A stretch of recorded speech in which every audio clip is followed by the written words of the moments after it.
ভোটারের দরজায় করা নাড়ছে ত্রয়োদশ জাতীয় সংসদ নির্বাচন, আর বাকি মাত্র 19 দিন।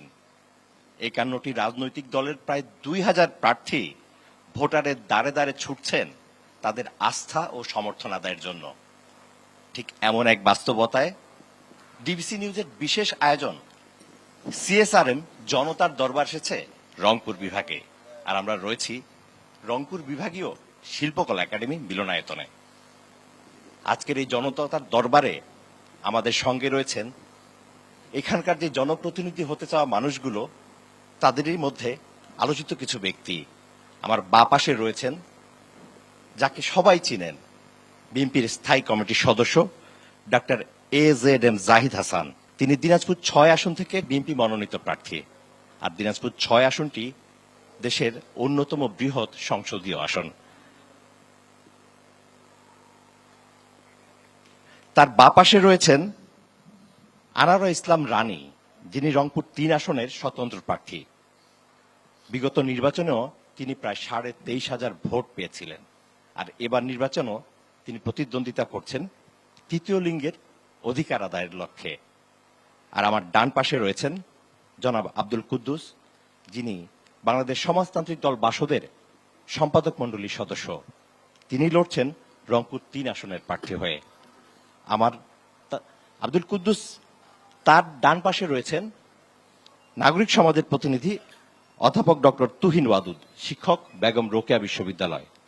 আপনাদের সবাই সিএসআরএম জনতার দরবারে স্বাগতম।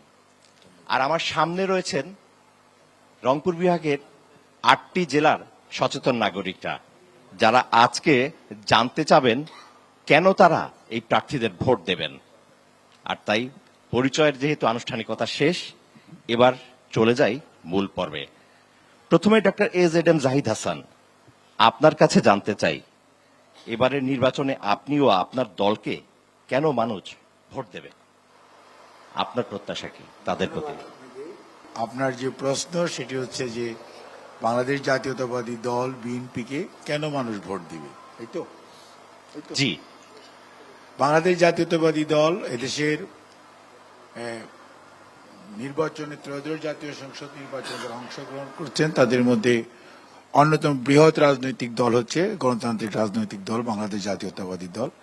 জাতীয়তাবাদী দল বাংলাদেশি জাতীয়তাবাদের আদর্শে উদ্বুদ্ধ এবং দেশের স্বাধীনতা থেকে শুরু করে আজ অবধি দেশের উন্নয়ন এবং অগ্রগতির সাথে বাংলাদেশের সবসময় সম্পৃক্ত ছিল যে দলটি, যে নামটি, সেটি হচ্ছে বিএনপি। এবং এর প্রতিষ্ঠাতা শহীদ রাষ্ট্রপতি জিয়াউর রহমান, যিনি স্বাধীনতার ঘোষণা দিয়েছিলেন, এবং এর নেত্রী অর্থাৎ সদ্য প্রয়াত মরহুমা বেগম খালেদা জিয়া, আপসহীন দেশ নেত্রী, 3 বারের সাবেক প্রধানমন্ত্রী, এদেশের মানুষের ভালোবাসা অর্জন করে উনি দেশ পরিচালনা করার, দেশের মানুষের সেবা করার সুযোগ পেয়েছিলেন। এবং উনি যখনই সুযোগ পেয়েছেন এবং শহীদ জিয়া যখন সুযোগ পেয়েছেন, এই দেশের আজকের যে অর্থনৈতিক ভিত্তি, এই ভিত্তিটার মূল গড়ে দিয়ে গিয়েছেন আজকের কৃষি এবং গার্মেন্টস এবং হচ্ছে আপনার রেমিটেন্স। এই 3টি দিক যদি আপনি পর্যালোচনা করেন, আধুনিক কৃষির জনক যদি বলা হয় সেটা হচ্ছে শহীদ রাষ্ট্রপতি জিয়াউর রহমান, এবং রেমিটেন্স যেটি শুরু হয়েছিল শহীদ রাষ্ট্রপতি জিয়াউর রহমানের সময়, এবং পরবর্তীতে আজকের যে রেডিমেড গার্মেন্টস, যেটি নিয়ে সত্যিকার অর্থে দেশের বৃহৎ এক জনগোষ্ঠীর কর্মসংস্থানের সুযোগ হয়েছে। এবং আমাদের অর্থনীতির মূল ভিত্তি 3টি স্তম্ভের অন্যতম স্তম্ভ হচ্ছে এখন RMG। কাজেই বাংলাদেশের মানুষ এটা যেমন জিয়াউর রহমান স্যারের আমলে দেখেছে, ঠিক একইভাবে বেগম খালেদা জিয়ার আমলে এদেশের নারী শিক্ষার অগ্রদূত যদি বলা হয়, তাহলে আধুনিক নারী শিক্ষার অগ্রদূত হচ্ছে দেশনেত্রী বেগম খালেদা জিয়া। ওই সময় বিনা টিউশন ফিতে এবং বিনা পয়সায় বই পাওয়া এবং মেয়েদেরকে ক্লাস 12 ক্লাস পর্যন্ত পড়তে যাওয়া, এবং আজকের যে এডুকেশনের এই স্কুলের যে MPO ভুক্তি এবং স্কুলের শিক্ষকদের, বিশেষ করে বেসরকারি স্কুলের শিক্ষকদের যে আপনার 100% বেতন প্রাপ্তির যে নিশ্চয়তা, এটি শহীদ জিয়ার আমলে শুরু হয়েছিল, দেশনেত্রী বেগম খালেদা জিয়ার আমলে এটি পূর্ণতা লাভ করেছে। অর্থাৎ দেশের নারী বলেন, শিশু বলেন এবং শিক্ষা বলেন, এই সমস্ত বিষয়ে যে অগ্রগতি বা উন্নতির যিনি দৃষ্টান্ত স্থাপন করেছেন, এটি হচ্ছে দেশনেত্রী বেগম খালেদা জিয়া। এবং নির্দলীয় নিরপেক্ষ নির্বাচনের যে ব্যবস্থাটি যা 96 ফেব্রুয়ারি নির্বাচনের মাধ্যমে দেশের সংবিধানে সন্নিবেশিত করা হয়েছিল, সেটিও করেছিলেন দেশনেত্রী বেগম খালেদা জিয়া, অর্থাৎ দেশের মানুষের গণতান্ত্রিক অধিকার ফিরিয়ে দেওয়া, দেশের মানুষেরকে অধিকার আদায়ের জন্য সুযোগ সৃষ্টি করে দেওয়া। সর্বোপরি বহুদলীয় গণতন্ত্রের পুনঃপ্রবর্তক ছিলেন শহীদ জিয়াউর রহমান। কাজে সবকিছু মিলিয়ে যদি চিন্তা করা হয়, বাংলাদেশের উন্নয়ন, অগ্রগতি, আধুনিকায়ন সবকিছুর সাথে জড়িত আছে বিএনপির রাজনীতি এবং আমাদের নেতা জনাব তারেক রহমান 31 দফার আলোকে এই দেশ কিভাবে পুনর্নির্মাণ করা যায়, অর্থাৎ টেক ব্যাক বাংলাদেশকে তার অরিজিনাল ট্র্যাকে ফেরত নিয়ে আসার জন্য যে রাজনীতি, সেটি উনি আজকে থেকে 2.5 বছর আগে উপস্থাপন করেছেন এবং সেটার মধ্যে দেশের মানুষ বিভিন্ন ধরনের পরামর্শ দিয়েছে, রাজনৈতিক দল পরামর্শ দিয়েছে। 27 দফা থেকে সেটা 31 দফায় হয়েছে এবং একটি ঐক্যবদ্ধ একটা ইনক্লুসিভ সমাজ ব্যবস্থা এবং রাষ্ট্র ব্যবস্থা এবং স্বৈরাচারী হওয়ার জন্য দুঃসাহস ভবিষ্যতে কোনো সরকার অথবা কোনো রাজনৈতিক দল যাতে না দেখাতে পারে, তার ব্যবস্থা সন্নিবেশিত আছে 31 দফার মধ্যে। 31 দফার মধ্যে দেশের সকল শ্রেণী পেশার মানুষের অধিকার নিশ্চিত করা আছে এবং সেই জন্যই আমরা এবারের ত্রয়োদশ জাতীয় সংসদ নির্বাচনে আলহামদুলিল্লাহ আমরা খুবই হোপফুল। বাংলাদেশের সাধারণ ভোটাররা, সাধারণ মানুষ ইনশাআল্লাহ বিএনপির যে নির্বাচনী ম্যানিফেস্টো আসবে সেটি যখন ওনারা দেখতে পাবেন এবং তখন ডেফিনেটলি আমরা বিশ্বাস করি যে বিএনপির 31 দফার পাশে দেশের মানুষ দাঁড়াবে। এর মাধ্যমেই জনাব তারেক রহমানের নেতৃত্বে আগামীর বাংলাদেশ বিনির্মাণে সবাই সহযোগিতা করবে। একদম স্পষ্ট। ডক্টর AZM জাহিদ হোসেন, আপনাকে ধন্যবাদ। এবার আনোয়ারা ইসলাম রানী, আপনার কাছে জানতে চাইবো যে কেন ভোটাররা আপনাকে বেছে নেবে।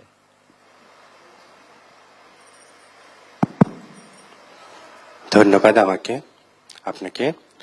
আমি সর্বপ্রথম আমিও একটু সংশোধন করে দিতে চাই। আপনি পরিচয় দিতে গিয়ে বলেছেন আমি তৃতীয় লিঙ্গের জনগোষ্ঠীর প্রতিনিধিত্ব করতে চাই।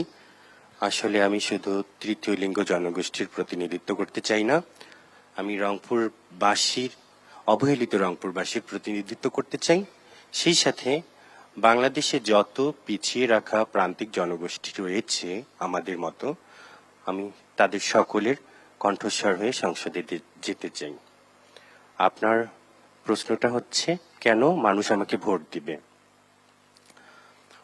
আমি গত দ্বাদশ জাতীয় সংসদে ওই নির্বাচনে অংশগ্রহণ করেছিলাম। আমিও ভেবেছিলাম হয়তো মানুষ আমাকে ভোট দিবে না, আমাকে হাসির পাত্র, আমি ঠাট্টার পাত্র হিসেবে দাঁড়াবো। তবু আমি এই বাস্তবতা মেনে নিয়ে আমি নির্বাচনে অংশগ্রহণ করেছিলাম। নির্বাচনে অংশগ্রহণ করে দেখি আমি যেটা ভেবেছিলাম আসলে একেবারে তার বিপরীত। রাতারাতি আমার জনপ্রিয়তা আকাশ সমান হয়ে যায়। আমি যেখানেই যাই মানুষ ছুটে ছুটে আসে, ভালোবেসে শুধু এক নজর দেখার জন্য আসে। আমার ভিতরে মানুষ নতুন সম্ভাবনা, নতুন আলোর প্রত্যাশা এবং স্বপ্ন দেখে। তো আমি ওই নির্বাচনে প্রায় 24,000 ভোট পেয়ে দ্বিতীয় অবস্থান অর্জন করি। যেহেতু আমার পিছুটান নাই, আমি একেবারে স্বতন্ত্র, কোনো দলের দায়বদ্ধতা আমার নেই এবং আমি যত কার্যক্রম করেছি মানুষের জন্য, অসহায় মানুষের পাশে থেকেছি, আমি নিজেও অবহেলিত জনগোষ্ঠীর হয়েও এই যে আমি কাজগুলো করেছি এগুলো বিভিন্ন মাধ্যমে প্রকাশ হয়েছে। এগুলো জনগণের সামনে, মানুষের সামনে একটা খোলা বই। তো মানুষ আমাকে বিচার করে ফেলেছে যে এবং বিশ্বাস করে ফেলেছে যে রানী আমাদের জনগণের ভোট যে একটি পবিত্র আমানত, এই আমানতটা নিয়ে রানী এই আমানতের খেয়ানত করবে না। এই জন্য মানুষ আমাকে ভালোবাসে এবং আমাকে ভোট দিবে বলে আমি বিশ্বাস করি। একদম পরিষ্কার। এবার জানতে চাবো আব্দুল কুদ্দুস, সম্পাদক মণ্ডলীর সদস্য, বাংলাদেশ সমাজতান্ত্রিক দল বাসদ, আপনাকে কেন জনগণ বেছে নেবে? প্রথমে একটু সংশোধন করে দিচ্ছি, বাংলাদেশের সমাজতান্ত্রিক দল। দেখুন, আমরা এদেশে একটি বাম বিকল্প রাজনৈতিক শক্তি করে তোলার জন্য আমাদের একটি জোটও আছে। আমাকে আমরা যে দাবি করি কেন জনগণ ভোট দিবে, আপনারা জানেন যে আমাদের এই স্বাধীনতার যে প্রায় এখন আমরা 55 বছর বলতে পারি, যেই শাসক শ্রেণী দেশ শাসন করেছেন তাদের পলিসির মধ্যে কিন্তু মৌলিক কোনো তফাৎ নাই। এটা শোষণমূলক একটি ব্যবস্থা। এই শোষণের ফলে আজকে রিপোর্টও আপনারা দেখেছেন বা একটু খোঁজ নেন, যে দেশে 10 ভাগ মানুষের হাতে বাংলাদেশের মোট সম্পত্তির 58 ভাগ তাদের হাতে চলে গিয়েছে, শুধুমাত্র শ্রমজীবী মেহনতি মধ্যবিত্ত নিম্নবিত্ত কৃষক শ্রমিককে শোষণ করার মধ্য দিয়ে। এই শোষণের ফলে আজকে ধনী দরিদ্রের যে পার্থক্য তৈরি হয়েছে দেশে, এটা অতীতের সেই স্বাধীনতা পরবর্তী সময়কালে 12টি নির্বাচনের মধ্য দিয়ে যতজন প্রতিনিধিত্ব করেছেন তারা প্রত্যেকেই ছিল শোষণমূলক ব্যবস্থার পক্ষে। এবারও খেয়াল করবেন, জাহিদ ভাই এখানে উপস্থিত আছেন, আমাদের এই বৃহৎ পার্টির 71% প্রার্থী কোটিপতি। ফলে আগের তথ্য আমরা জানি যে অন্তত 67% কোটিপতি ছিল পার্লামেন্টে এই স্বৈরাচার হাসিনা সরকারের আমলে। যেভাবেই হোক তারা ভোট করে নাই। এটাও কিন্তু তারাও বাস্তবে তাদের ব্যবসা বাণিজ্য এবং বিদেশে অর্থ পাচার থেকে শুরু করে সমস্ত দুর্নীতির যে নিয়ামক শক্তি অনেক সময় রাজনৈতিকবিদদের হাতে থাকে না। সেক্ষেত্রে ব্যবসায়ীরা নিয়ন্ত্রণ করে এবং দেশের সম্পদ শুধু পাচার না, এই জনগণকে দুর্গতির মধ্যে ঠেলে দেয়। সেই কারণে আমরা এই দেশের যে বিশেষ করে এখন রাষ্ট্র স্বীকার করছে প্রায় 52 ভাগ মানুষ এরা হতদরিদ্র। দৈনিক মাথাপিছু $2 বেশি যদি ব্যয় না করতে পারে তারাই হলো সেই দরিদ্র মানুষ। এই সংখ্যাটাই কিন্তু সবচেয়ে বেশি। আমরা এই মানুষের শ্রমজীবী মেহনতি মানুষ এবং মধ্যবিত্ত নিম্নবিত্ত মানুষ, এরাই এই দেশের সবচেয়ে বেশি 80%-এরও বেশি। এই মানুষদের পক্ষে একটি রাজনৈতিক শক্তি গড়ে তোলা এবং এই দেশে যে ধর্মীয় সাম্প্রদায়িক উন্মাদনা বলেন কিংবা লুটপাট বলেন, এই সমস্ত অতীতের রাজনৈতিক দলগুলো প্রত্যেক দলই আজকের যে মৌলবাদী দলগুলো আস্বাদন দেখাচ্ছে, এটা তারা যে লালন পালন করেছে, আওয়ামী লীগ লালন পালন করেছে, বিগত বিএনপি সরকারের আমলে তারাও একসাথে সরকারের ক্ষমতায় ছিল। আবার বিএনপিকে পতন ঘটাবার জন্য আমরা দেখেছি যে 173 দিন জামাতকে সাথে নিয়ে হয়েছে হাসিনা সরকার, আওয়ামী লীগ, এই রাজনৈতিক দলও তারাও হরতাল পর্যন্ত করেছে 173 দিন। ফলে ক্ষমতায় যাওয়ার জন্য এই সমস্ত রাজনৈতিক দলগুলো তাদের যে পলিসি, আমরা তার বিপরীতে বাম গণতান্ত্রিক অসাম্প্রদায়িক গণতান্ত্রিক বাংলাদেশ গড়ে তোলার জন্য আমরা নিরন্তর একটা চেষ্টা চালিয়ে যাচ্ছি। আমরাও নির্যাতনের শিকার হচ্ছি। এমনকি এই সরকারের সময়কালেও বাংলাদেশের কমিউনিস্ট পার্টি বাসদের সহ অন্তত 65 জন আমাদের জেলে গিয়েছে, এখনো জেলে আছে সিলেটে। ফলে আমরা এরকম অন্যায়ের বিরুদ্ধে আমরা এই মানুষকে সচেতন করার জন্য এদেশের মানুষের মুক্তির লক্ষ্যে সকল মানুষের অধিকার আদায়ের পক্ষে রাজনৈতিক শক্তির আধার হিসেবে আমি মনে করি যে এবারে অন্তত পক্ষে মানুষ এই বৈষম্যহীন সমাজ, যেটা মহান মুক্তিযুদ্ধের যে ঘোষণা ছিল, সাম্য, সামাজিক ন্যায়, বিচার এবং আমাদের যে 3টি ঘোষণা দিয়ে যে শুরু হয়েছিল, শেষ যে 24শে জুলাই গণঅভ্যুত্থান, সেখানেও বৈষম্যহীন এই কথা বলেই কোটি কোটি জনগণ রাস্তায় নেমেছিল। বৈষম্যহীন সমাজ ব্যবস্থার পক্ষে আমি প্রতিনিধি হয়েছি। আমি আশা করি এই অঞ্চলের জনগণ তারা আমার পক্ষে রায় দেবে। মইমার্কা আমি প্রার্থী হয়েছি। আমার একদম পরিষ্কার। কমরেড আব্দুল কুদ্দুস, আপনাকে ধন্যবাদ। এবার নাগরিক সমাজের প্রতিনিধি অধ্যাপক ডক্টর তুহিন ওয়াদুদ, আপনি শুনলেন 3 জন রাজনীতিবিদ তাদের প্রত্যাশার কথা এবং তাদের কি কারণে জনগণ তাদেরকে বাছাই করবেন সে কথাটি বললেন। আপনার কাছে জানতে চাই যে রংপুর বিভাগের সমস্যাগুলো কি এবং সেই সমস্যাগুলো সমাধানে রাজনীতিবিদরা আসলে কতটা সক্রিয় রয়েছেন। ধন্যবাদ। আসলে আমাদের রংপুরের সঙ্গে সারা দেশের কিছু কিছু ক্ষেত্রে বৈষম্য আছে, পার্থক্য আছে।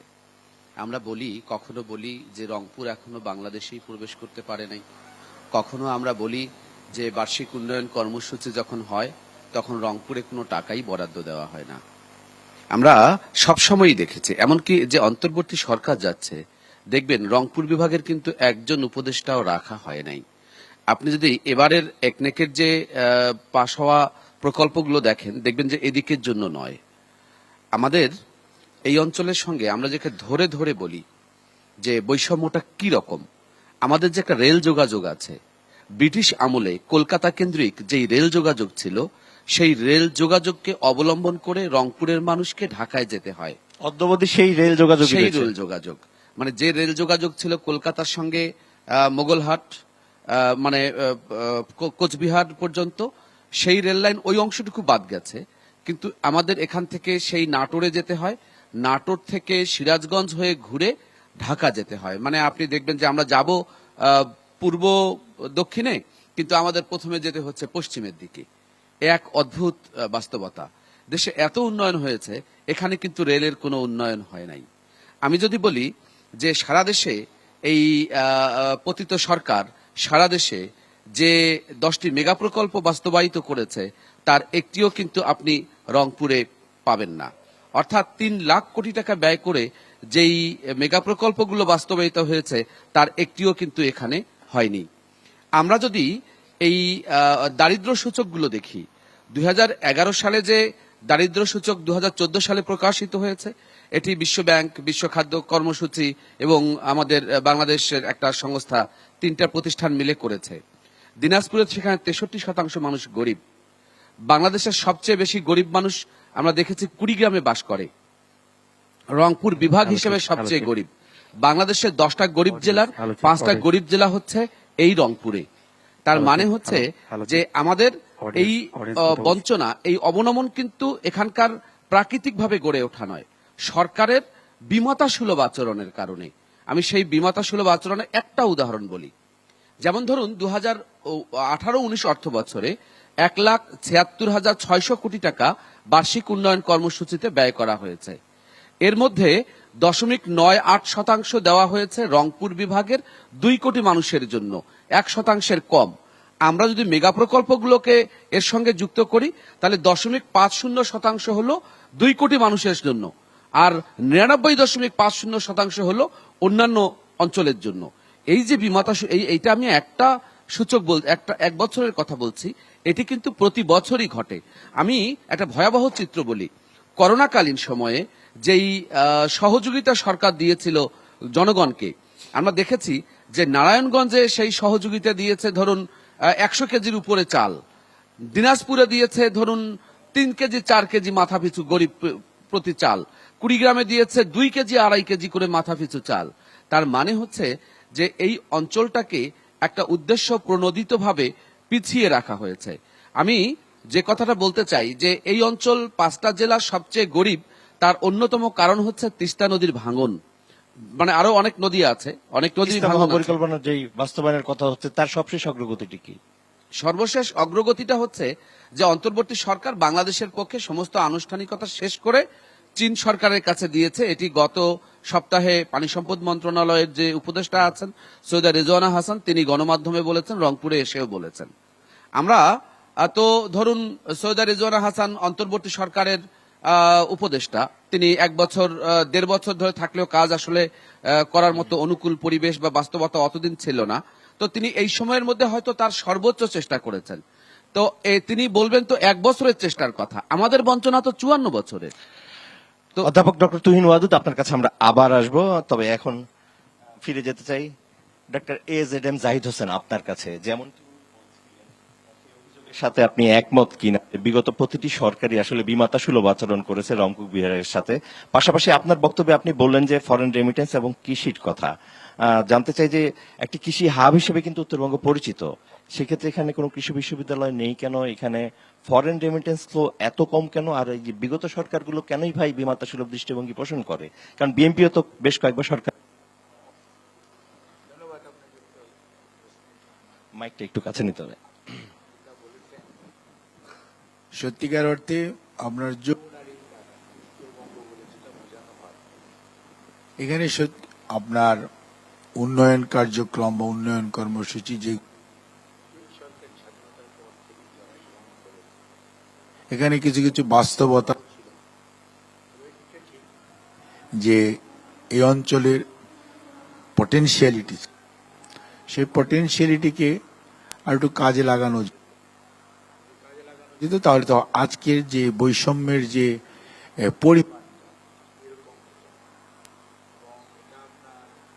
পিছনে যারা প্ল্যানিং এর সাথে সম্পৃক্ত, যারা রাজনীতি আপনার পলিসি ফর্মুলেশনের সাথে সম্পৃক্ত, সর্বোপরি একটি সুষম উন্নয়নের জন্য বাংলাদেশে যেরকম পরিস্থিতি দরকার, অর্থাৎ অবকাঠামোর সুযোগ সুবিধা এগুলোর কিছু কিছু শর্টকামিংস সবসময়ই ছিল।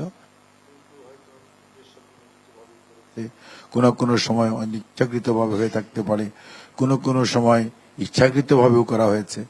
আমার কাছে মনে হয় উন্নত, এই ব্যাপারে কোনো দ্বিমত নেই। এবং রংপুর বিভাগের স্কোপ ফর ডেভেলপমেন্ট অথবা এই দেশে এই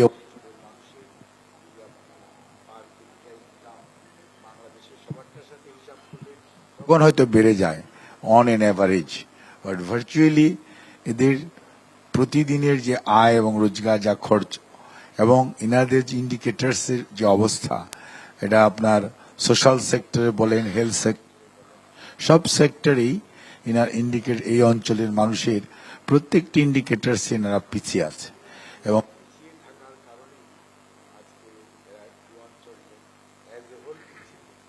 তিস্তা নদীর ডেফিনেটলি একটা রোল আছে, বাট তিস্তাইকে খালি দোষ দিয়ে লাভ নেই। অ্যাজ এ হোল প্ল্যানিং এ যদি আমাদের আর একটু শার্পনেস থাকতো, ইচ্ছা থাকতো, তাহলে হয়তো এটাকে আরো কিছুটা এগোনো যেত। যেমন আপনি একে আমি একটা ছোট্ট উদাহরণ দিই, বেনাপ স্থলবন্দরকে ইউজ করার ব্যাপারে আমরা যদি সত্যিকার অর্থে আরো বাংলা বান্ধা আছে এবং ক্যাংড়া বান্ধা আছে, এই যে আপনার আমাদের যে পোর্টগুলো আছে এগুলো আমরা ইউজ করতে মানে প্রপারলি, এবং যদি অ্যাকচুয়ালি পোর্টে কি হয়, এক্সপোর্ট হয়, ইম্পোর্ট হয়, একটা অর্থনীতির চাকা ঘুরে, তো সেই স্কোপটা যদি দেওয়া হতো ওই অঞ্চলগুলো কিন্তু ডেভেলপ করতো। ইনফ্রাস্ট্রাকচারাল ডেভেলপমেন্ট বলেন, যে এই যে রেলের কথা বললেন, সত্যি সত্যি তো কথাটা চরম সত্য কথা, যে রেলের যে আধুনিকায়ন কিছু কিছু যা কিছু হয়েছে সবটাই কিন্তু হয়তো পশ্চিম দিকেও কিছু হয়েছে, উত্তর দিকে এগুলি সত্যিকার অর্থে যদি রাজশাহী রেল স্টেশনটা ধরেন, তাও সেটা ওই উন্নয়ন হয়েছিল, বাট ভার্চুয়ালি আর কোনো রেল স্টেশন, অনেক বড় বড় সৈয়দপুর বলেন, পার্বতীপুর বলেন, রংপুর বলেন, দিনাজপুর বলেন, এখানে কিন্তু সান্তাহার বলেন, অনেক বড় বড় স্টেশন আছে, জংশন আছে, কাউনিয়া বলেন, এগুলোতে কিন্তু যে পরিমাণ ইনফ্রাস্ট্রাকচারাল ডেভেলপমেন্ট হওয়া উচিত ছিল এগুলো করা হয়নি। আর রেল যোগাযোগ তো সবচেয়ে চিপেস্ট যোগাযোগ, এবং এটা মানুষ অ্যাভেল করতে চায়, এবং টাইম, ট্রাফিক কনজেশন সবকিছু কম, সেগুলো কিন্তু তেমন হয়নি। রাস্তাঘাট হয়তো একটা হাইওয়ে দেখে আপনার কাছে মনে হবে যে খুব সুন্দর রাস্তা হয়েছে, বাট উপজেলা এবং উপজেলার বিলো ভেরি পুয়ার, মানে মিজারেবলি পুয়ার। এবং এবং আপনি যদি হেলথ ফেসিলিটিস বলেন, এডুকেশন ফেসিলিটিস বলেন, এগ্রিকালচারের হাব বলেন, কিন্তু এগ্রিকালচারের হাব বললে কি হবে, এখানে এগুলো সংরক্ষণের ব্যবস্থা যদি আপনি এই বিষয় নিয়ে আপনার কথা আরো শুনবো আপনার কাছ থেকে। আমাদের দর্শক সারিতে থাকা তারাও প্রশ্ন নিতে হচ্ছে একটি বিরতি। সিএসআরএম জনতার দরবারে নিচ্ছে একটি ছোট্ট বিরতি, আমাদের সঙ্গেই থাকুন। প্রিয় দর্শক, এরই মধ্যে কিন্তু আমাদের আরেকজন আমন্ত্রিত অতিথি তিনি যুক্ত হয়েছেন আমাদের সঙ্গে, মাহবুবুর রহমান বেলাল, কেন্দ্রীয় কর্মপরিষদ সদস্য, বাংলাদেশ জামায়াতে ইসলামী। তিনি রংপুর 3 আসনের থেকে নির্বাচনের প্রতিদ্বন্দ্বিতা করছেন। স্বাগত সিএসআরএম জনতার দরবার অনুষ্ঠানে। প্রথমেই আপনার কাছে জানতে চাইব যে আসলে কেন রংপুর 3 আসনের ভোটাররা আপনাকে বাছাই করবে? ধন্যবাদ আপনাকে এবং সিএসআরএম এর এই জনতার দরবারের সমবেত দর্শক মন্ডলীকে। দেখুন, নির্বাচনের মাধ্যমে ভোটাররা প্রার্থীকে পছন্দ করে নেয়, বেছে নেয়, এবং সেক্ষেত্রে অবশ্যই প্রার্থীদের বিবেচনার বিষয় থাকতে হবে যে কেন একজন প্রার্থী তিনি বেছে নেবেন, তার পছন্দের কারণ কি। আমি মনে করি যে রংপুর সদর, বিশেষ করে রংপুর সদর আসনটার বিশেষ বৈশিষ্ট্য হলো যেখানে দীর্ঘদিন একটি বিশেষ দলের একটা মোহ তৈরি করে জনগণকে ভোট দিতে প্রবৃত্ত করা হয়েছে, তারা ভোট দিয়েছেন আবেগতাড়িত হয়ে, এবং যারা নির্বাচিত হয়েছিলেন আমরা দেখেছি সদরে তারা থাকতেন না, থাকতেন ঢাকায়। সদরের ভোটারদের সেবা তারা দিতে পারেন নাই কাঙ্ক্ষিত মানে, এবং তাদের যে ভূমিকা, এই ভূমিকাগুলো প্রশ্নবুদ্ধি ছিল। তারা আমাদের উন্নয়নে কোনো ভূমিকা রাখেন নাই।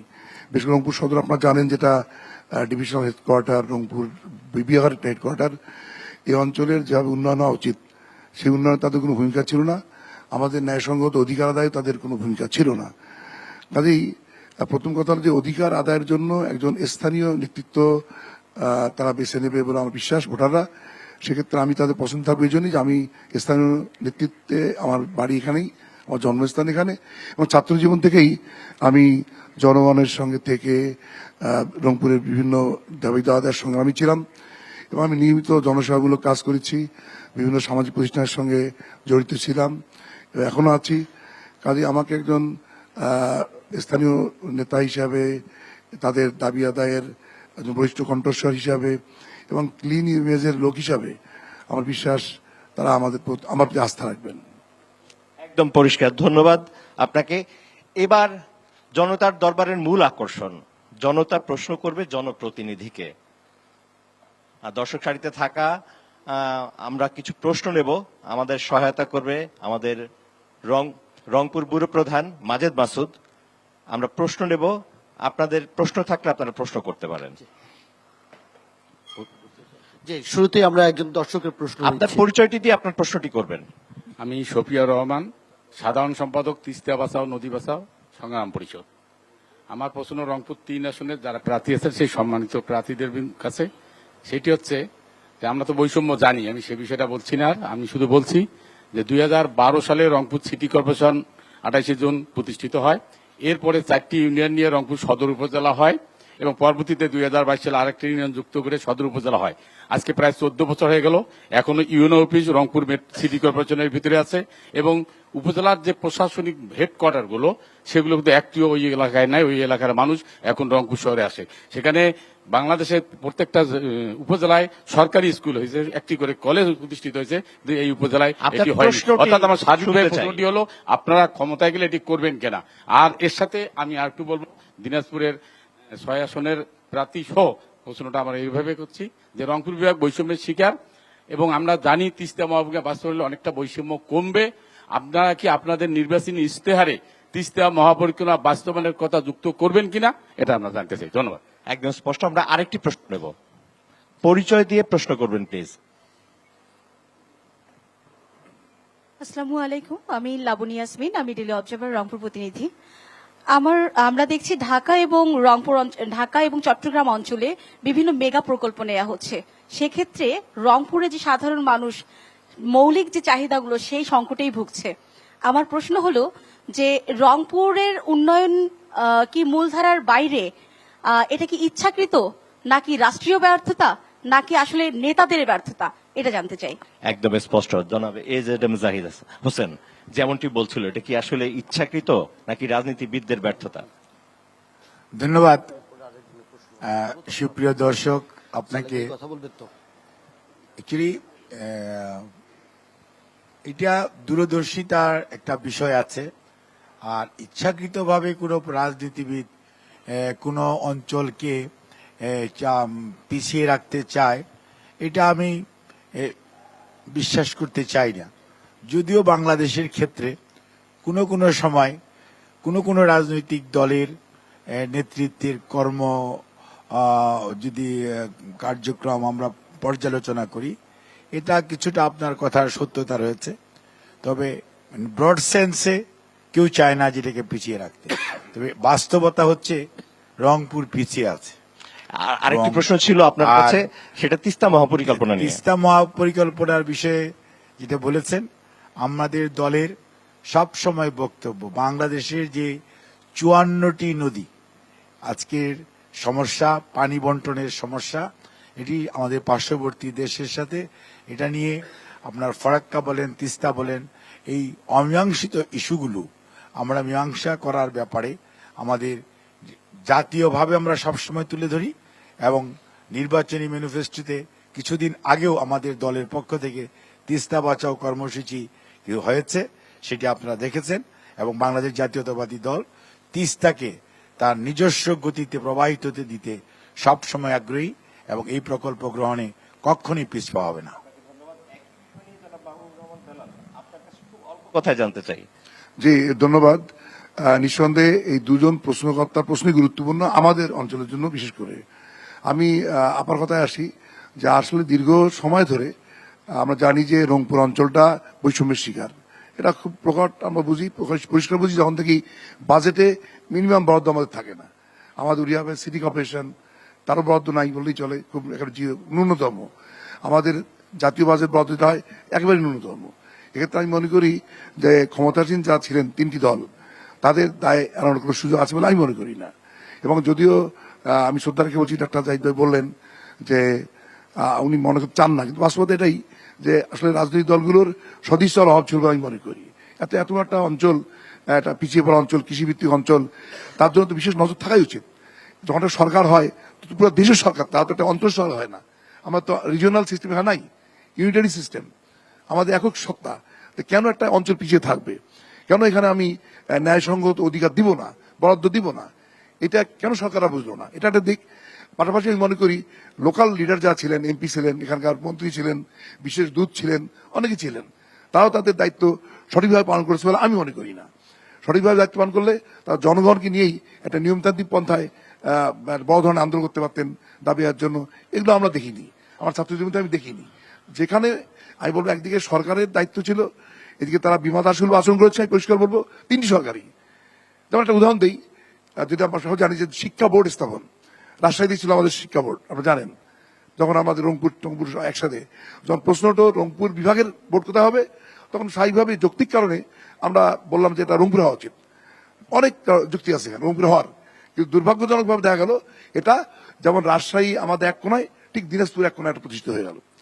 একটা রৌমারিচ একটা লোক যদি দিনাজপুর বোর্ডে যেতে হয়, রাজশাহীর চেয়ে কম দূরত্ব বা কম হ্যারাসমেন্ট হয় না, তার কম সময় লাগে না।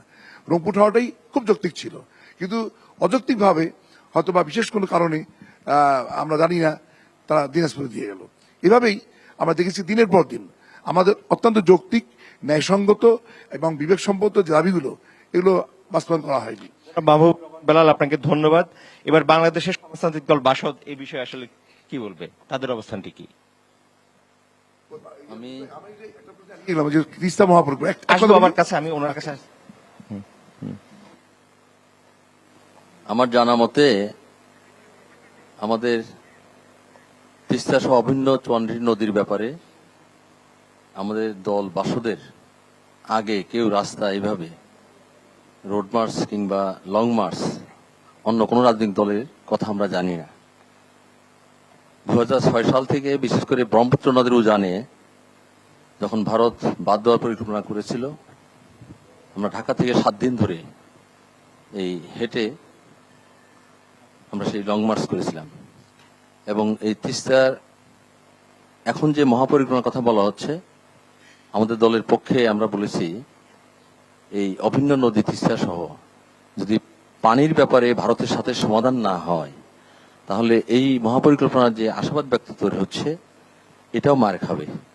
কারণ পানি না থাকলে তাহলে মধ্যপ্রাচ্যও এরকম পরিকল্পনা নিয়ে একটা ইয়া করতে পারে। কিন্তু যেহেতু এই নদীর উজানে ভারত পানি প্রত্যাহার করে তাদের ইচ্ছা মতো এটা ব্যবহার করছে, এই বিষয়ে অতীতের কোন সরকার যেইভাবে দ্বিপাক্ষিক হোক কিংবা আন্তর্জাতিক আদালতে এই দাবি উত্থাপন করে মামলা দায়েরের সুযোগ আছে, কিন্তু কোন সরকারই ওই পর্যন্ত বা জনগণের এই চাওয়া পাওয়ার দিকে তারা আমরা মনে করি যে যা প্রয়োজনীয় পদক্ষেপ নেওয়া দরকার ছিল তা নেয়নি। আর এই অঞ্চলের কথা স্পষ্ট। আমরা এবার একটু শুনতে চাই স্বতন্ত্র প্রার্থী রংপুর 3 আসনের আনোয়ার ইসলাম রানী, যে দুটো বিষয় ছিল দর্শক সারি থেকে, যে দুটো প্রশ্ন, এই বিষয়ে আপনার মূল্যায়নটি কি? আমাদের রংপুরের মানুষের যতগুলো অর্জন, সবগুলো অর্জনই হয়েছে আন্দোলনের মধ্যে দিয়ে। আমরা যে বিভাগটা পেয়েছি, এই বিভাগটাও আমাদেরকে আন্দোলন করে আনতে হয়েছে এবং আমাদের রংপুরকে সিটি কর্পোরেশন ঘোষণা করার জন্য আমরা কিন্তু আন্দোলন করে এসেছি। আমাদের জামাতের সম্মানিত প্রার্থী উনিও বললেন শিক্ষা বোর্ডের জন্য আন্দোলন করে আমরা করেছি আন্দোলন, বোর্ড চলে গিয়েছে দিনাজপুরে। তো এভাবে আমাদের আসলে যতজন এসেছে আমাদের রংপুরে ভোট চাওয়ার জন্য বা নিজেদের ফায়দা লুটানোর জন্য, আমাদেরকে এসে এসে সবাই শুধু বড় বড় স্বপ্ন দেখিয়ে গেছে, বড় বড় আশা দেখিয়ে গিয়েছে। কাজের কাজ কিন্তু এখনো আমরা দৃশ্যমান কিছু দেখিনি। তো আমি মনে করি আমাদের রংপুরে দল মত নির্বিশেষে আমরা যে ওই ইতিহাসে যেরকম আন্দোলন করেছিলাম, আমরা যদি আবার তিস্তার জন্য সকলেই একসাথে আরো তীব্র আন্দোলন করি, আমরা যে আন্দোলনগুলো দেখেছিলাম শিক্ষা বোর্ড বিভাগ, রংপুর বিভাগ, সিটি কর্পোরেশন আদায়ের জন্য, ওই আন্দোলনগুলো গড়ে তুলতে পারলে, ওরকম নেতৃত্ব আসলে হয়তোবা এটা সমাধান হবে। আর এখানে পরিবর্তন না আসার শুধু জনপ্রতিনিধির দোষ দেব না আমি, জনপ্রতিনিধিরও দায় আছে। ওনারা হচ্ছে সরাসরি জনগণের সাথে, রংপুরবাসীর সাথে ওনাদের যোগাযোগ ছিল না। যোগাযোগ না থাকার কারণে জবাবদিহিতার ঘাটতি ছিল। আর এটা হচ্ছে জনপ্রতিনিধির দায় আমি বলবো। এর পাশাপাশি আমরা রংপুরের মানুষ খুবই সহজ সরল, যখন তখন যাকে তাকে যে কথাই দেয় তাকেই আমরা বিশ্বাস করে থাকি। তো আমরা যখন ছোট ছিলাম, আমি আমার মাকে জিজ্ঞেস করতাম যে মা এবার ভোট কাকে দিবেন, মা বলতো যে লাঙ্গলকে দিব। তো এরকম, কেন লাঙ্গলকে দিবেন? বলে যে লাঙ্গল আমাদের জায়গার লোক। আবার একটু বড় হলাম, গ্রাম সাইডে যাই, আমি জিজ্ঞেস করি ভোট কাকে দিবেন, বলে যে লাঙ্গলকে দিব। লাঙ্গলকে কেন দিবেন? বলে যে আমাদের জায়গার লোক। লাঙ্গল কি করছে আপনাদের জন্য? আমাদের কিছুই করুক না, কিছুই না করুক, তারপর আমাদের জায়গার লোক, আমরা ওই লাঙ্গলে ভোট দিব। এই মানসিকতা, এই ভুলগুলোর জন্য আসলে আমাদের এই একদম স্পষ্ট আসলে সমস্যা। সেই সরলতার সুযোগটি নিয়েছে রাজনীতিবিদরা। এবার অধ্যাপক ডক্টর তুহিন ওয়াদুদ, আপনি তো নদী গবেষণা নিয়েও কাজ করেছেন, শুনছিলেন প্রশ্ন, শুনছিলেন রাজনৈতিক নেতাদের বক্তব্য, এ বিষয়ে আপনার মূল্যায়নটি কি আসলে? হ্যাঁ, যে কথা দুটো এসেছে আসলে, বৈষম্যের কথা তো আমিও বলছিলাম, আর মহাপরিকল্পনার কথা উনি বলেছেন যে রাজনৈতিক দলগুলো তাদের নির্বাচনী ইশতেহারে মহাপরিকল্পনার কথা বলতে চায় কিনা, এটি হচ্ছে আসলে প্রশ্ন। তো এবং ওই ওনার যেরকম প্রশ্ন, এই প্রশ্নটা আমারও, যারা রাজনৈতিক প্রতিনিধিত্ব করছেন তাদের সবার কাছে আমারও জানতে চাওয়া এবং অনুরোধ যে তারা রেখেছেন কিনা, রাখবেন কিনা। আমাদের অনুরোধ হচ্ছে যে এটি রাজনৈতিক প্রতিশ্রুতির মধ্যে থাকুক, যাতে করে নির্বাচনের পর যে আন্দোলনটা গড়ে উঠেছে তিস্তা মহাপরিকল্পনার জন্য, যে আশাবাদটা জেগে উঠেছে, সেই আশাবাদটা যেন পরিণতির দিকে এগিয়ে যায়। এটি হচ্ছে আসলে আমাদের সবার চাওয়া। ধন্যবাদ আপনাকে। আমরা আরো দুটো প্রশ্ন নেব। মাজেদ, আপনার সহায়তা চাই, পরিচয় দিয়ে প্রশ্নটি করবেন। প্রশ্নটা একটু পরে নিচ্ছে, আপনি বলুন। মাহবুব রহমান বেলাল। তিস্তা মহাপরিকল্পনার ব্যাপারে জামাত ইসলামের পক্ষ থেকে বরাবরই আমরা দাবি দেওয়া করছি, আন্দোলন করেছি এবং সাম্প্রতিককালে এটা আরো জোরদার করেছি। কারণ আমাদের কাছে পরিষ্কার যে তিস্তা অববাহিকার এই ওপর যাদের জীবনযাত্রা নির্ভর করে, তাদের আর্থসামাজিক উন্নয়ন, তাদের জীবনমানের উন্নয়ন সবকিছু নির্ভর করছে তিস্তা সঠিকভাবে প্রবাহিতের উপর। এজন্য তিস্তা মাস্টার প্ল্যানের কোনো বিকল্প নেই। এবং আমি আপনাদের অবহিত করছি, এই কিছুক্ষণ আগেই পাবলিকের মাঠে আমাদের নির্বাচনী জনসভা ছিল। ওখানে আমাদের প্রধান অতিথি ছিলেন আমির জামাত ডক্টর শফিকুর রহমান। উনি স্পষ্ট বলেছেন এই কিছুক্ষণ আগেই, ওখান থেকে আমি এলাম, যে তিস্তা মহাপরিকল্পনা রংপুর অঞ্চলের জন্য জীবন মরণ সমস্যা। এখন এটাকে ভিত্তি আমাদের অবশ্যই গুরুত্ব দিতে হবে। কাজে আমি বিশ্বাস করি জামাত ইসলামী সামনের নির্বাচনের যে ম্যানিফেস্টো, তাতে তিস্তা পরিকল্পনার ব্যাপারে স্পষ্ট কথা বলবেন। এবং তারা যদি সরকার থাকুন অথবা বিরোধী দলে থাকুন, তাদের অবস্থান থেকে এই পরিকল্পনা বাস্তবায়নে আমরা অত্যন্ত গুরুত্বের সঙ্গে দিয়ে দেবো। আমি ধন্যবাদ জানাই আমার সদ্য সুবিয়ার ভাইকে। উনি এই আন্দোলনের প্রথম দিক থেকে আছেন আমি জানি, এবং উনি বলা যায় এই আন্দোলনের পাইওনিয়ার বলবো ওনাকে। আমরা সবাই ঐক্যবদ্ধ হই। আমার বিশ্বাস রংপুরবাসী ঐক্যবদ্ধ থাকলে এবং আন্দোলনে থাকলে তিস্তা মহাপরিকল্পনার সামনে যেই সরকার আসুন না কেন, তারা মানতে বাধ্য হবেন ইনশাআল্লাহ। একদম পরিষ্কার জনাব মাহবুব রহমান বেলাল, আপনাকে ধন্যবাদ। আপনার কথা আমরা স্পষ্ট বুঝেছি। এবার একটি প্রশ্ন নেব, আমাদের হাতে সময় কম। মাজেদ, আপনার কাছ থেকে, অডিয়েন্স থেকে একটি প্রশ্ন নিতে পারবো আমরা। বাংলাদেশ সহ সারা পৃথিবী জানে কিন্তু আমরা আজও এই আবু সাইদের বিচারের কোনো অগ্রগতি দেখলাম না। আবু সাইদ সহ জুলাই আন্দোলনে যারা শহীদ হয়েছে সকলের শহীদের বিচারের কথা আজ পর্যন্ত আমরা কোনো নেতৃবৃন্দুর মুখে আমরা শুনলাম না। সবাই তো আসলেই শুধু নির্বাচন আর নির্বাচন। আপনারা এই বিচার কিভাবে দেখবেন? আমার একটা প্রশ্ন। একদম স্পষ্ট, ধন্যবাদ। আসসালামু আলাইকুম। প্রশ্ন করছিলেন জনাব রমজান আলী, যিনি শহীদ আবু সাইদের বড় ভাই। আমরা জানি শহীদ আবু সাইদ কে এবং এই দেশের জন্য কিভাবে বুক চিতিয়ে দাঁড়িয়েছিলেন এবং তার যে আত্মত্যাগ, সেই আত্মত্যাগ কিভাবে তরুণদের অনুপ্রাণিত করেছিল। সবাই নেমে এসেছিল রাস্তায়, রীতিমতো স্ফুলিঙ্গ হয়ে ফুটে উঠেছিলেন আবু সাইদের সেই আত্মত্যাগের দৃশ্যটি। তো জনাব মাহবুবুর রহমান বেলাল, শুরুতে আপনার কাছে জানতে চাই, যদি আপনারা ক্ষমতায় যান, এই জুলাই আগস্টে সংগঠিত মানবতা বিরোধী অপরাধের বিচার নিয়ে আপনার অঙ্গীকার থাকবে কিনা? যে দেশবাসী জানে যে আবু সাইদের অবদানটা কি, এটা বলা অপেক্ষা রাখে না যে এই বর্বর স্বৈর শাসন ফেসিবাদ থেকে মুক্তির মহানায়ক আবু সাইদ আমাদের রংপুরের গর্ব। আমি মনে করি আবু সাইদের জন্য বাংলাদেশ যেমন গর্বিত, রংপুরের লোক বিশেষভাবে গর্বিত, কারণ এটা তার আত্মদানের কারণেই, তার সেই হাত প্রসারিত করে দাঁড়িয়ে গুলি বুক পেতে নেওয়ার মাধ্যমেই আজকে এই গর্জে উঠেছিল বাংলাদেশ, এবং সেই গর্জনে, সেই ভূমিকম্পের মতো আন্দোলনেই স্বৈরাচারের পতন হয়েছিল। কাজেই তাকে জুলাই আন্দোলনের অন্যতম নায়ক নয়, আমি বলবো এক নম্বর নায়ক বলা যায়। আপনারা তো যদি আমি বলছি যে আমরা বরাবরই আজকে তার বড় ভাইয়ের মুখ থেকে এই কথা শুনতে আমাদের দুঃখ লাগছে যে কেন তিনি এটা বলবেন। তার মানে তিনি বুঝতেছেন যে আমরা সবার কাছে যাব, বিচারের সংক্ষেপে বলেন যে আমরা আবু সাইদ সহ সমস্ত জুলাই মানে অভ্যুত্থানে যারা প্রাণ দিয়েছেন স্বৈরাচারের হাতে, তাদের সবারই আমরা দৃষ্টান্তমূলক আইনসম্মত শাস্তির পক্ষে শুরু থেকে আছি, এখন আছি, ভবিষ্যতে থাকবো। এটা একটা অঙ্গীকার। ধন্যবাদ ডক্টর এজেডএম জাহিদ হাসানা। এবার আপনার কাছে জানতে চাই, যদি আপনারা সরকারে আসেন, সরকার গঠন করেন, সেক্ষেত্রে জুলাই আগস্টে সংগঠিত মানবতা বিরোধী অপরাধের বিচারের ক্ষেত্রে আপনাদের কমিটমেন্ট কি থাকবে? এই কথা তো বলার কোনো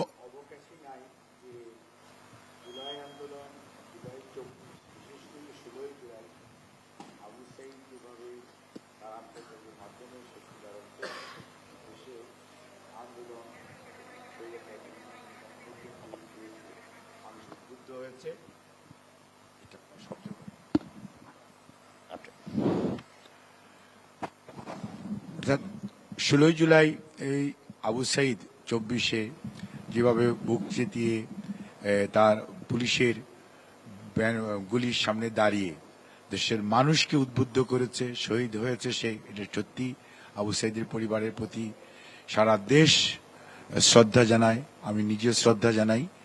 কাজেই আবু সাইদ শুধু নয়, জুলাই শহীদ যারাই ছিল 24-এর জুলাই আগস্টে, সবার প্রতি আমরা শ্রদ্ধা জানাই। বাট আবু সাইদেরটা দেশে একটা স্ফুলিঙ্গের মতো কাজ করেছে। কাজে এটি কোনো বিবেকবান মানুষ, কোনো রাজনীতিবিদ এটি বিচার চাবে না, এটি হতে পারে না। আমাদের দলের প্রথম থেকেই বক্তব্য হচ্ছে, আমরা গণতন্ত্রের জন্য লড়াই করেছিলাম 15.5 বৎসর, সেটি যেমন অত্যন্ত প্রয়োজন। স্বৈরাচার যেভাবে পাখির মতো গুলি করে জুলাই আগস্ট সহ 15.5 বৎসরে মানুষ মেরেছে, সেটির বিচার অবশ্যই হতে হবে। যেমন ভাবে গুম করেছে তারও যেমন বিচার হতে হবে, অন্যদিকে অর্থ লুণ্ঠন করেছে এটার বিচার হতে হবে। এই বিচারের ব্যাপারে কোনো ধরনের কম্প্রোমাইজ করার কোনো সুযোগ নেই, যে সরকারই আসুক।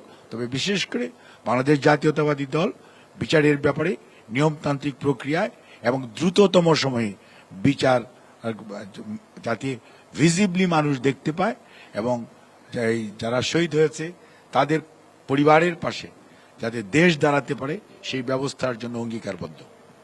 ধন্যবাদ আপনাদের সবাইকে। সময়ের সীমাবদ্ধতায় এই বিষয়টিতে আমরা অন্য যারা রয়েছেন তাদের মন্তব্য নিতে পাচ্ছি না। প্রিয় দর্শক, সময় সীমাবদ্ধতা এবার বিদায় নিতে হচ্ছে। তবে আপনাদের জানিয়ে যেতে চাই, ডিবিসি নিউজের সিএসআরএম জনতার দরবার দেশের প্রতিটি বিভাগেই যাবে এবং সেই ধারাবাহিকতায় 24শে জানুয়ারি সিএসআরএম জনতার দরবার হবে পূর্ণভূমি সিলেটে। সেই পর্যন্ত সবাই ভালো থাকুন, সুস্থ থাকুন, ডিবিসি নিউজের সঙ্গেই থাকুন।